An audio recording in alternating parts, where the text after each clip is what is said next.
പ്രിയമുള്ളവരെ, ഉമ്മമാരെ, സ്വലാത്ത് ദായിമാക്കണം.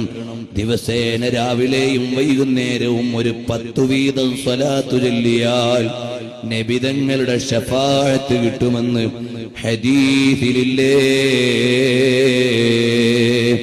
അല്ലാഹുവേ, ഞങ്ങൾക്കത് ദായിമാക്കാനുള്ള തൗഫീഖ് നൽകണേ അല്ലാഹ്. രാവിലെയും വൈകുന്നേരം ഒരു 10 സ്വലാത്ത് വീതം ചൊല്ലിയാൽ ഹബീബായ നബിതങ്ങളുടെ ശഫാഅത്ത് കിട്ടും. അങ്ങനെ ഹബീബിലേക്കൊന്ന് ചേരാൻ സാധുക്കളായ ഞങ്ങൾക്ക് മഹബ്ബത്ത് നൽകണേ അല്ലാഹ്. മദീനയിലെത്തിക്കണേ അല്ലാഹ്. മദീനത്തെ മണ്ണായി ഞങ്ങളങ്ങ് മാറിയിരുന്നെങ്കിൽ എത്ര വലിയ ഭാഗ്യമാണ്. ഹബീബായ നബിതങ്ങൾ കിടക്കുന്ന മണ്ണല്ലേ. അടുത്തതാ ഒരു മലയാളി പെണ്ണ് എഴുതിയ കവിത വായിച്ചപ്പോ ഞെട്ടിപ്പോയി. ഞാൻ മദീനത്തെ ഒരു കാറ്റായിരുന്നെങ്കിൽ റസൂലുള്ളാന്റെ ശരീരം ഒന്ന് തഴുകി തടകാമായിരുന്നല്ലോ. ഞാനൊരു അറാക്ക് മരമായിരുന്നെങ്കിൽ ആ കൊമ്പ് റസൂലുള്ളാന്റെ വായിൽ കിടന്നിങ്ങനെ കളിക്കുമായിരുന്നല്ലോ. എത്ര വലിയൊരു ഭാഗ്യമായിരുന്നേനെ.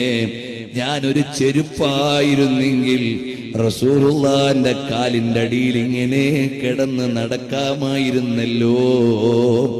ഞാനൊരു വസ്ത്രമായിട്ട് റസൂലുള്ളാക്ക് അണിയാൻ കിട്ടിയിരുന്നെങ്കിൽ ആ പൂമേനിയിൽ ചേർന്നൊന്ന് കിടക്കാമായിരുന്നല്ലോ.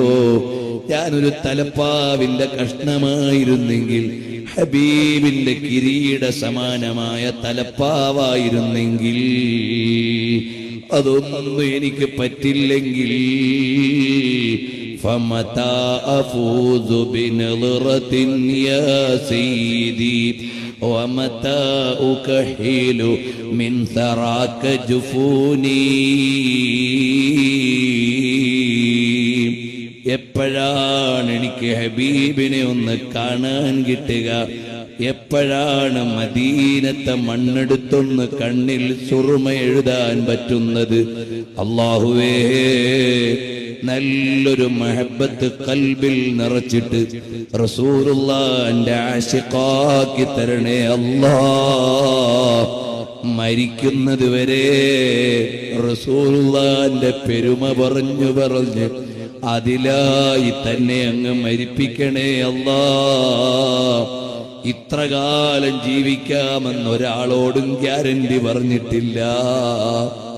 പക്ഷേ ഹബീബ് സല്ലല്ലാഹു അലൈഹി വസല്ലം തങ്ങൾ ഏറ്റെടുക്കണമെങ്കിൽ ഇപ്പ മരിക്കണമെന്നാണെങ്കിൽ റബ്ബേ, ഹബീബിന്റെ കൈകൊണ്ട് സ്വീകരിക്കുന്നൊരു മരണം പരാതിയില്ല. ഞങ്ങൾക്ക് ആ നിലക്കുള്ള ഈമാനും ഇഷ്കും ഖൽബിൽ നിറച്ചു തരണം റഹ്മാനേ.